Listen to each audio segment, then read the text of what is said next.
Hello team. இந்த வீடியோவில் இன்றைக்கி நம்ம மார்க்கெட்டில் முக்கியமாக ஃபாலோ பண்ணிகிட்டு இருக்க பங்குகளில் வந்த ரொம்ப இம்பார்ட்டண்டான நியூஸ் பற்றி தான் டிஸ்கஸ் பண்ண போகிறோம். வீடியோ உங்களுக்கு ரொம்ப பயனுள்ளதாக இருக்கும். அப்படி பயனுள்ளதாக இருக்குன்னு தோணுச்சுன்னா மறக்காமல் இந்த வீடியோவை லைக் பண்ணிக்கோங்க. இன்றைக்கி நம்ம டிஸ்கஸ் பண்ண போகிற முதல் நியூஸ் பார்த்தீங்க அப்படின்னா இண்டஸ்இண்ட் பேங்க் பற்றி தாங்க.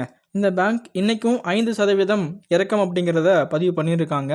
இதுக்கு முக்கியமான காரணம் வந்துட்டு பிடபிள்யூசி ஆடிட் வந்துட்டு ரிப்போர்ட்டை சப்மிட் பண்ண போகிறாங்க ரொம்ப கூடிய சீக்கிரமாக. இந்த பிடபிள்யூசி ஆடிட்னா என்ன, அது எதனால் இந்த பேங்க் இந்த அளவு அஃபெக்ட் பண்ணுது அப்படிங்கிறத பற்றி நம்ம டீட்டெயிலாக தெரிஞ்சுக்கணும். ஏன்னா இந்த பேங்க்கில் நம்ம இன்வெஸ்ட் பண்ணலாம் தான் பிளான் பண்ணிட்டு இருக்கோம். ஆனால் எப்போ இன்வெஸ்ட் பண்ணலாம், அதுக்கான சரியான டைம் என்ன அப்படிங்கிறது நிறைய பேருக்கு தெரியலை. ஓகேங்களா? ஸோ இந்த வீடியோ பார்த்தீங்க அப்படின்னா உங்களுக்கு ஒரு ஐடியா கிடைக்கும். ஓகே, நம்ம வந்துட்டு இப்போ இன்வெஸ்ட் பண்ணலாம் அப்படிங்கன்னு. ஓகேங்களா? ஸோ ஃபஸ்ட்டு வந்துட்டு இதில் நடந்த அந்த முறைகேடு கிட்டத்தட்ட 2100 கோடி மதிப்பில் 2.35% நெட்ஒர்த்துக்கு வந்துட்டு ஒரு கணக்கியல் முரண்பாடு அப்படிங்கிறது இந்த பங்கில் வந்திருக்கு அப்படிங்கிறத மேனேஜ்மெண்ட்டை டேரெக்டாக வந்துட்டு ஆர்பிஐ கிட்ட முன்கூட்டியே வந்துட்டு அவங்க பதிவு பண்ணிட்டாங்க. இதற்கிடையில் வந்துட்டு நம்ம பேங்க்கோட சிஇஓ வந்துட்டு அவங்களோட பணியை மீண்டும் தொடரணும் 3 வருஷத்துக்கு அப்படிங்கிற மாதிரி ஒரு அக்ரிமெண்ட்டையும் வந்துட்டு கொடுத்தாங்க. அதாவது ஒரு ரெக்வஸ்ட் வச்சாங்க. ஆனால் ஆர்பிஐ அதுக்கு ஒத்துக்கலை. இல்லை, கண்டிப்பாக வந்துட்டு 3 வருஷம் கண்டிப்பாக கொடுக்கவே முடியாது, 1 வருஷம் வேணால் எக்ஸ்டெண்ட் பண்ணிக்கட்டும் அப்படிங்கிற மாதிரி கொடுத்தாங்க. இதுதான் ஒரு பெரிய பிரச்சனையாக மாறுச்சு. காரணம் என்ன அப்படின்னு பார்த்தீங்கன்னா, ஒரு பேங்க் வந்துட்டு ஒரு வங்கி பங்கோட சிஇஓவை ரொம்ப குயிக்காக வந்துட்டு நீக்கணும் அப்படின்னு சொல்கிறாங்கன்னா, அங்கே வந்துட்டு அவங்களுக்கு ஒரு நம்பிக்கை இல்லாத ஒரு தன்மை அப்படிங்கிறது ரொம்ப கிளியராக காட்டிடுச்சு. அது மட்டும் இல்லாமல் இந்த 2.35% முரண்பாடு அப்படிங்கிறது ஒரு பெரிய இம்பாக்டாக வந்து ஷேர் ப்ரைஸ் வந்துட்டு தாறுமாறாக இறக்கம் அப்படிங்கிறத கொடுத்தாங்க.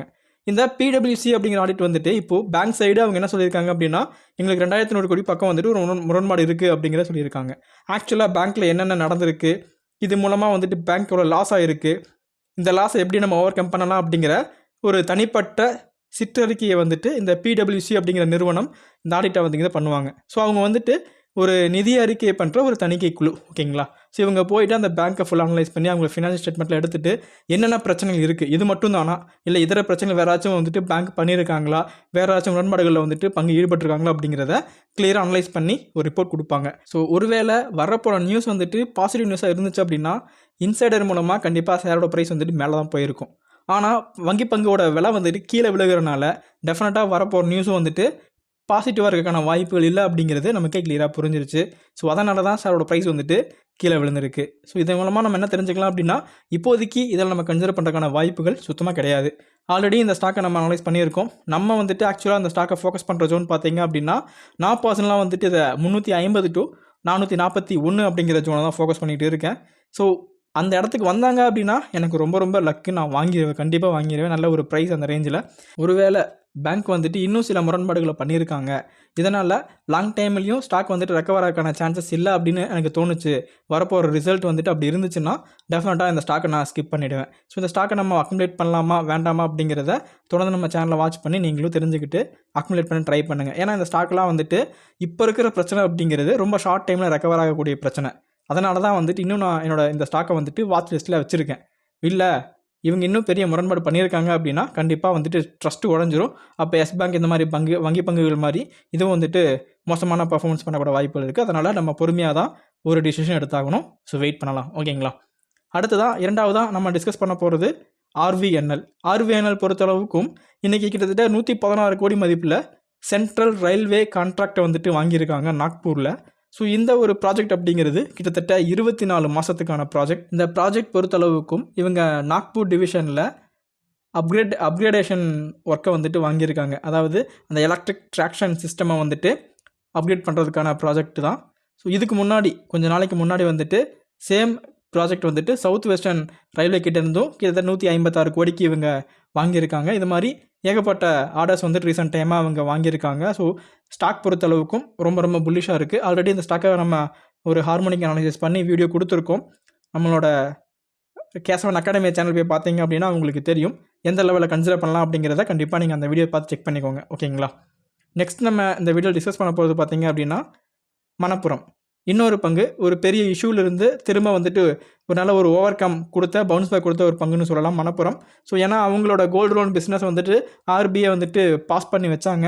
அதுக்கப்புறமா வந்துட்டு நல்ல நல்ல நியூஸ் வந்துட்டு மணப்புரமுக்கு வந்து அகெயின் வந்துட்டு பெயின் கேபிட்டல் குறிப்பிட்ட ஸ்டாக்கை அக்யூர் பண்ண போகிறோம் அப்படின்னு நியூஸ் வந்ததுக்கப்புறமா வந்துட்டு ஒரு பயங்கரமான இம்ப்ரூவ்மெண்ட் கொடுத்த ஒரு பங்கு ஸோ பெயின் கேபிட்டல் உள்ளே வர்றது மணப்புரம் ஃபைனான்ஸுக்கு வந்துட்டு கூடுதலான ஒரு நம்பிக்கை தரக்கூடிய செய்தியாக தான் இருந்திருக்கு. ஏன்னா இதில் இந்த அன்சர்டனிட்டி வந்துட்டு அந்த கவர்னன்ஸ் இஷ்யூ இந்த மாதிரி சில நான் பேங்கிங் ரிலேட்டடாக வர இஷ்யூஸ் எல்லாமே வந்துட்டு பெயின் கேபிட்டல் போன்ற நிறுவனங்கள் உள்ளே வரும்போது அது குறையக்கான வாய்ப்புகள் இருக்குது. ஏன்னா இந்த பெயின் கேபிட்டல் கிட்டத்தட்ட 18% ஸ்டேக் அக்யூப் பண்ணுறதுக்கான வாய்ப்புகள் இருக்குது. மேபி அதை விட அதிகமாக கூட வாங்குறதுக்கான வாய்ப்புகள் இருக்குது அப்படிங்கிறதையும் குறிப்பிட்டிருக்காங்க. கம்ப்ளீட்டாக வந்துட்டு பெயின் கேபிட்டல் உள்ள வர்றது மணப்புரமுக்கு ஒரு ஆட் ஆன் ஸ்ட்ரென்த் அப்படிங்கிறத நம்ம டிஸ்கஸ் பண்ணியிருக்கோம். ஆல்ரெடி மணப்புரமை நம்ம அந்த டவுன்லேயே நம்ம பிக் பண்ணியிருக்கோம். ஆல்ரெடி அக்குமுலேட் பண்ணாதவங்களுக்கு நான் அந்த பிரேக் அவுட் ஸ்டாக்கில் இந்த ஸ்டாக்கை பற்றி டிஸ்கஸ் பண்ணியிருக்கேன் கேசவன் அகாடமியில்.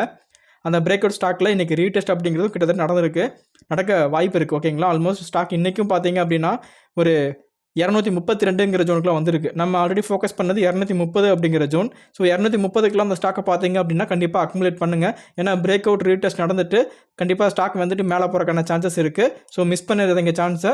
அதுக்கப்புறம் வந்துட்டு இந்த ஸ்டாக்கை திரும்ப நம்ம பிடிக்க முடியாமல் போக வாய்ப்பு இருக்குது. ஓகேங்களா, கண்டிப்பாக நீங்கள் அனலைஸ் பண்ணிவிட்டு கன்சிடர் பண்ண ட்ரை பண்ணுங்கள். அடுத்ததாக இன்ஃப்ராஸ்ட்ரக்சர் டெவலப்மெண்ட் கம்பெனியான என்பிசிசிக்கு கிட்டத்தட்ட 2 ஆர்டர்ஸ் வந்துட்டு கிடச்சிருக்குங்க 658 கோடி மதிப்பில்.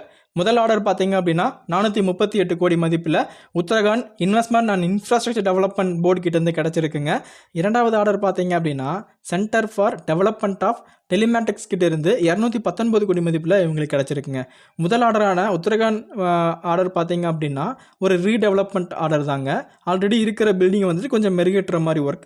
குறிப்பாக வந்துட்டு இந்த பில்டிங் வந்துட்டு ரயில்வே ஸ்டேஷனுக்கு ஆப்போசிட்டில் இருக்கிறனால ஸோ அவங்களுக்கு வந்துட்டு parking, commercial area and upper ரோடெலாம் வந்துட்டு பில்டு பண்ணுறதுக்கான ஒரு கான்ட்ராக்ட் அப்படிங்கிறது கிடச்சிருக்கு. செகண்ட் ஆர்டர் பார்த்தீங்க அப்படின்னா இது வந்துட்டு ஒரு ரெசிடென்ஷியல் ஏரியா ரிலேட்டடான ஒரு ஆர்டர்.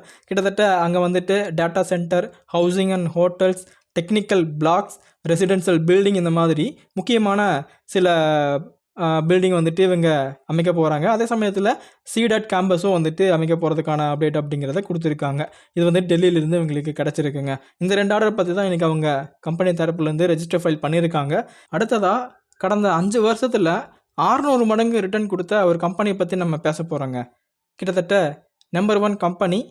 பொதுவாகவே நமக்கு ஸ்டீல் கம்பெனி அப்படின்னா ஞாபகம் வர்றது முக்கியமாக ஃபஸ்ட் எடுத்தோடனே டாடா ஸ்டீல் தாங்க. ஆனால் டாடா ஸ்டீலை விட ஒரு மோஸ்ட் வேல்யூடு கம்பெனி அப்படின்னா ஜேஎஸ்டபிள்யூ ஸ்டீல் அப்படிங்கிற நேமை வந்து இப்போ ரெஜிஸ்டர் பண்ணியிருக்காங்க. குறிப்பாக மார்க்கெட் கேபிட்டலேஷன் அடிப்படையில் கம்பெனி $30.31 பில்லியன் வந்துட்டு மார்க்கெட் கேபிட்டல் அச்சீவ் பண்ணி வேர்ல்டில் நம்பர் 1 கம்பெனியாக வந்துட்டு ரெஜிஸ்டர் பண்ணியிருக்காங்க. அது மட்டும் இல்லாமல் இந்த கம்பெனியோட ஷேர் பர்ஃபார்மன்ஸ் வந்துட்டு லாஸ்ட்டு 5 இயர்ஸில் கிட்டத்தட்ட 600 மடங்கு மேலே போயிருக்கு. ஒன்றும் இல்லை, 5 வருஷத்துக்கு முன்னாடி இந்த ஸ்டாக்கில் நீங்கள் 1 லேக் நீங்கள் இன்வெஸ்ட் பண்ணியிருந்தீங்க அப்படின்னா இப்போ கரண்ட் வேல்யூவேஷனில் 6 லட்ச ரூபா உங்கள்கிட்ட ப்ராஃபிட்டாக மட்டும் இருந்திருக்கும். இதுதான் இதுக்கான எக்ஸாக்டான மீனிங். ஓகேங்களா, இந்த அளவுக்கு இந்த கம்பெனி பர்ஃபார்மன்ஸ் பண்ணுறதுக்கான காரணம் பார்த்தீங்க அப்படின்னா இந்த கம்பெனியோட ஒன் ஆஃப் த முக்கியமான பிஸ்னஸ் மாடல் ரொம்ப சூப்பராக இருக்குது. கம்பெனியோட வேல்யூவேஷன் வந்துட்டு இந்த அளவுக்கு ஸ்டாக்கோட ப்ரைஸ் இம்ப்ரூவ் ஆகியும் வந்துட்டு பேலன்ஸாக இருக்குது, ரொம்ப ஒரு வேல்யூவேஷனோட இருக்குது. ஆல்ரெடி நம்ம ஸ்டீல் கம்பெனி பங்குகளை வந்துட்டு அதாவது இந்த மெட்டல் பங்குகளை பற்றி டிஸ்கஸ் பண்ணும்போது இந்த பங்கை பற்றி நம்ம பேசியிருக்கோம். இருந்தாலும் அங்கே நம்ம அக்குமுலேஷன் ஜோனில் நம்ம பார்க்கல, அதனால தான் வந்துட்டு நம்ம பைக்கை கன்சிடர் பண்ணலாம். இருந்தாலும் ஸ்டாக் வந்துட்டு ரொம்ப புல்லிஷ் ஆகிடுச்சு. ஏன்னா ஆல்ரெடி வந்துட்டு ஸ்டாக் 600 மடங்கு அவங்க இம்ப்ரூவ்மெண்ட் அண்ட் லாபத்தை கொடுத்துட்டாங்க. ஸோ இனிமேலும் வந்துட்டு அதே லாபம் திரும்ப கிடைக்குமானா அது டவுட்டு தான். அதனால தான் வந்துட்டு நம்ம பை ஜோனில் அக்குமுலேட் பண்ணுறதுக்காக இந்த ஸ்டாக்கை நம்ம கன்சிடர் பண்ணல அப்படிங்கிறத புரிஞ்சுக்கோங்க. ஓகேங்களா, இந்த மாதிரி பங்குகளில் சான்ஸ் வரும்போது தான் இன்வெஸ்ட் பண்ண முடியும். ஸோ திரும்ப சான்ஸ் வந்துச்சுன்னா கண்டிப்பாக நான் சொல்கிறேன், தொடர்ந்து ஃபாலோ பண்ணுங்கள். அடுத்ததாக அது மாதிரி பர்ஃபார்மன்ஸ் தர வாய்ப்பு இருக்கிற இன்னொரு பங்கை பற்றி நம்ம டிஸ்கஸ் பண்ண போகிறோம். அதுதாங்க சுவிட்சர்லாந்து பற்றி உங்களுக்கு தெரியும். கிட்டத்தட்ட 450 ரூபாங்கிற ரேஞ்சிலிருந்து கிட்டத்தட்ட கடனால் அழிஞ்ச ஒரு கம்பெனி. ஓகேங்களா, ஆல்மோஸ்ட் வந்துட்டு இந்த ஷேர் ப்ரைஸ் ரொம்ப லோவில் நமக்கு வாங்குறதுக்கான வாய்ப்புகள் கூட கிடச்சிச்சு. இப்போது ரீசெண்டாக வந்துட்டு எக்ஸலண்ட்டான மொமெண்டம் கொடுத்து கிட்டத்தட்ட 50 ரூபா அப்படிங்கிற ரேஞ்ச் கிட்ட வந்திருக்காங்க. மோதிலால் ஓஸ்வால் போன்ற முக்கியமான சில பிரபலமான புரோக்கிங் கம்பெனிஸ் எல்லாமே வந்துட்டு சுவிட்சர்லாந்துக்கு ரொம்ப புல்லிஷான அப் ட்ரெண்ட் தான் கொடுத்துருக்காங்க. நானும் இதில் ரொம்பவும் புல்லிஷாக தான் இருக்கேன். ரீசெண்டாக தான் நம்மளோட ஹாபட்டை ரெஸ்பெக்ட் பண்ணி ஸ்டாக் மேலே போயிருக்காங்க. ஸோ இன்னும் நீங்கள் அக்குமுலேட் பண்ணாமல் இருக்கீங்க அப்படின்னா கண்டிப்பாக மாதம் வந்துட்டு ஒரு 5 ஸ்டாக் 6 ஸ்டாக் வந்துட்டு நீங்கள் தொடர்ந்து பை பண்ணிகிட்டே இருங்க. நல்ல ஒரு இம்ப்ரூவ்மெண்ட்டை நீங்கள் ஃபியூச்சரில் பார்க்கறதுக்கான வாய்ப்புகள் நிறையா இருக்குது. ஏன்னா கடன் வந்துட்டு எந்த அளவுக்கு இவங்களுக்கு ஒரு பாதிப்பாக இருந்துச்சோ அந்த பாதிப்பெல்லாம் சுத்தமாக குறைச்சி கிட்டத்தட்ட 28,000 கோடி கடனில் இருந்து இப்போ வெறும் 400 கோடி கடனுக்கு கொண்டு வந்திருக்காங்க. இது ஒரு எக்ஸலண்ட்டான மொமெண்டம். அதனால் இந்த பங்குகளை கண்டிப்பாக கன்சிடர் பண்ணுங்கள். ரீசெண்டாக வந்துட்டு இந்த ரினியூவபிள் சைடில் ஒரு பெரிய ஹியூஜ் இம்ப்ரூவ்மெண்ட், அதுவும் வந்துட்டு சோலார் ரிலேட்டடாக இருக்கிறனால இந்த விண்ட் பவர் அண்ட் சோலார் பவருக்குலாம் வந்துட்டு ஒரு ஹியூஜான ஒரு ஃபியூச்சர் இருக்குது. நீங்களும் அதில் கலந்துக்கோங்க கண்டிப்பாக. ஓகேங்களா, தென் அடுத்ததாக வந்துட்டு இந்த ஜிஆர்எஸ்சி. பொதுவாகவே இந்த டிஃபென்ஸ் ரிலேட்டடான பங்குகள் லாஸ்ட்டாக வந்துட்டு ஒரு 2-3 வீக்ஸாக ஒரு எக்ஸலண்ட்டான பர்ஃபார்மன்ஸை கொடுத்துட்ருக்காங்க. அந்த பீக்லேருந்து கீழே விழுந்த பங்குகள் எல்லாமே திரும்ப பீக் நோக்கி நகர ஆரம்பிச்சிட்டாங்க. ஆல்ரெடி நீங்கள் சான்ஸை மிஸ் பண்ணியிருந்தீங்கன்னு எதுவுமே பண்ண முடியாது. நம்ம வீடியோஸை நீங்கள் தொடர்ந்து பார்த்துருந்தீங்க அப்படின்னா ஒரு எக்ஸலண்ட்டான ஜோனில் நீங்கள் இந்த ஸ்டாக்கை வாங்கியிருக்க முடியும். No other then time waste பண்ண வேண்டாம். ஸோ டெஃபினட்டாக திரும்ப வாய்ப்பு வந்தால் கன்சிடர் பண்ணலாம். அது வரைக்கும் பொறுமையாக இருங்க. ஏன்னா இவங்களுக்கு இன்றைக்கி 2 மல்டி பர்பஸ் வெசில்ஸ் ஆர்டர் வந்து அப்படிங்கிறத சைன் பண்ணியிருக்காங்க. இதனால் இன்றைக்கும் வந்துட்டு ஷேரோட ப்ரைஸ் மேலே தான் போயிருக்கு. ஷேரோட ப்ரைஸ் மேலே போகும்போது சேஸ் பண்ணி இன்வெஸ்ட் பண்ணாதீங்க. சரியான ஜோன் இருக்கும்போது மட்டும் இன்வெஸ்ட் பண்ணுங்கள். வெயிட் பண்ணி நான் சொல்கிற ஜோனை மட்டும் ஃபோக்கஸ் பண்ணுங்கள். தென் லாஸ்ட்டாக இந்த வீடியோ நம்ம டிஸ்கஸ் பண்ண போகிறது பார்த்தீங்க அப்படின்னா ஹுண்டாய் மோட்டார் வந்துட்டு எகெயின் வந்துட்டு ஒரு 700 கோடி பக்கம் இன்வெஸ்ட் பண்ண போகிறாங்க. எதுக்காக அப்படின்னு பார்த்தீங்கன்னா டூலிங் சென்டர் அமைப்பதற்காக வந்துட்டு அவங்க இந்த ஒரு பிளானை எடுத்திருக்காங்க. அது வந்துட்டு அவங்க மேனுஃபேக்சரிங் பார்த்தீங்க அப்படின்னா சென்னை தான் வந்துட்டு அவங்க பிளான்ட் அமைப்பதற்கான முக்கியமான இடமா வந்துட்டு சூஸ் பண்ணியிருக்காங்க. அது மட்டும் இல்லாமல் இன்னொரு ஃபெசிலிட்டி வந்துட்டு புனேலையும் வந்துட்டு செட் பண்ணுறதுக்கான வாய்ப்புகள் இருக்குது அப்படிங்கிறதையும் இந்த அப்டேட்டில் குறிப்பிட்டிருக்காங்க. இதுதான் வந்துட்டு இன்றைக்கி நான் உங்களுக்கு கேதர் பண்ண நியூஸஸ்.